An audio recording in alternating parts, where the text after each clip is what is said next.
Hello दोस्तों, कैसे हो। उम्मीद करता हूँ कि आप सभी अच्छे होंगे। मेरा नाम है एकराज चौधरी और आप देख रहे हैं हमारे यूट्यूब चैनल क्वांटम स्टोरी। दोस्तों, आज की इस अस्त व्यस्त और अशांत दुनिया में गौतम बुद्ध द्वारा दी गई ज्ञान और उपदेश आज फिर से एक बार अपरिहार्य हो गया है।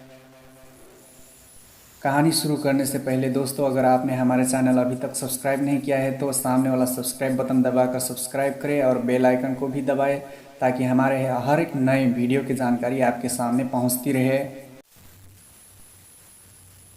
तो चलो फिर शुरू करते हैं।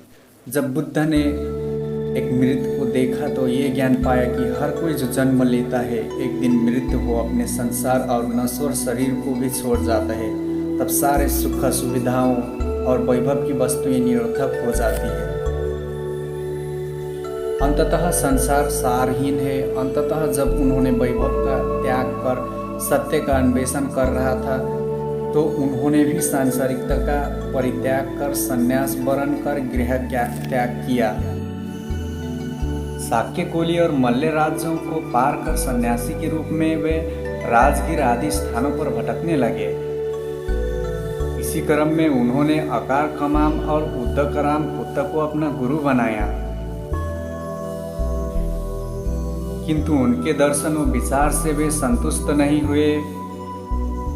अंततः उरुबेका के सेनानी गांव पहुंचे और 6 वर्ष तक 5 भिक्षुओं के साहचर्य में कठिन तपस्या की। कठिन चरम तब 2 मार्ग की अनुभक्तता जान पुनः वे साधारण भोजन ग्रहण करने को प्रेरित हुए, जिससे खिन्न हो उनके 5 भिक्षु मित्र उनका साथ छोड़ साधारण भोजन ग्रहण करने की इच्छा सुजाता नाम की एक कन्या ने सोने की कटोरी में खीर अर्पित कर पूरी की। वह दिन वैशाख पूर्णिमा का था। गौतम ने निरंजरा नदी में स्नान कर खीर खाए और फिर कटोरी नदी में ही छोड़ दी, जो डूबती हुई नागराज काल के निवास स्थान पर जा पहुंची थी। फिर सारा दिन साल उपवन में व्यतीत कर शाम को वे पीपल के एक पेड़ के नीचे जा बैठे।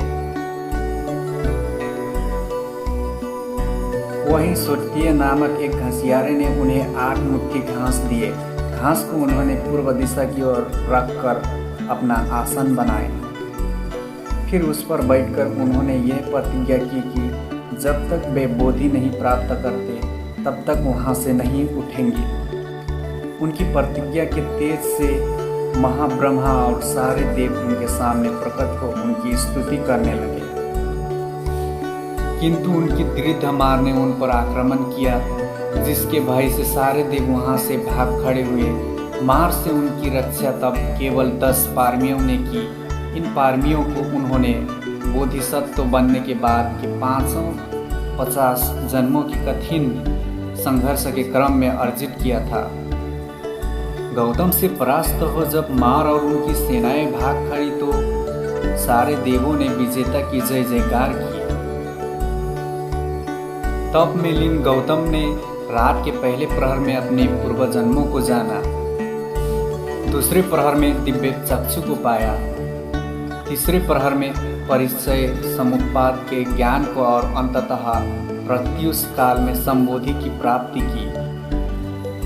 ज्ञान को जिससे वे प्रत्येक बुद्ध बने। परिसमुपाद के सिद्धांत का सुखद मनन उन्होंने प्रथम 7 दिनों तक उसी बोधि वृक्ष के नीचे बैठ किया।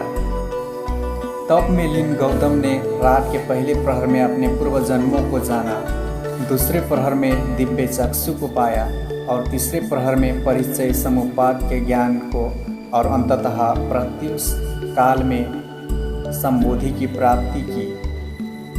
ज्ञान को जिससे वे पश्चेक बुद्ध बने। परिचय समुपाद के सिद्धांत का सुखद मनन उन्होंने प्रथम 7 दिनों तक उसी बोधि वृक्ष के नीचे बैठ किया।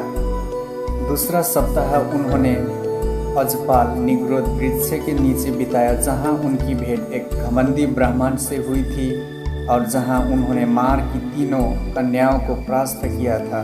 उन कन्याओं के नाम कृष्णा, आरती और राग थे। तीसरा सप्ताह उन्होंने मुस्लिम तालाब में नागराज मुस्लिम के फलों के नीचे बिताया था। चौथे सप्ताह वे राजा एतन पेड़ के नीचे बैठे रहे, जहां उन्होंने तपस्या और मल्लिक को बिना किसी देखना सुनाए ही अपना अनुयायी बनाया था। तत्पश्चात ब्रह्मा सहमपति के आग्रह पर उन्होंने पीड़ित मानव के उत्थान के लिए धम्मचक्र पंतन का निश्चय किया। दूसरों के उत्थान की प्रतिज्ञा से वे सम्मंजु बुद्ध कहलाए।